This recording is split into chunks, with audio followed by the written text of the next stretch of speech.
কয়েক শ্রেণীর মানুষের দোয়া আল্লাহ রাব্বুল আলামিন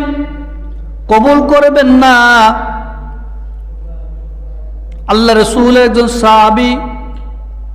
আবু মুসা আশআরী রাদিয়াল্লাহু আনহু থেকে একটি হাদিসের রওয়ায়াত আছে, যে হাদিসটা বিশ্বনবী মুহাম্মদুর রাসূলুল্লাহ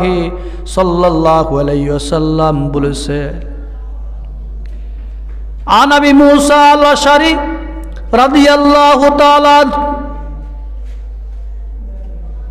আন রাসূলিল্লাহ সাল্লাল্লাহু আলাইহি ওয়াসাল্লাম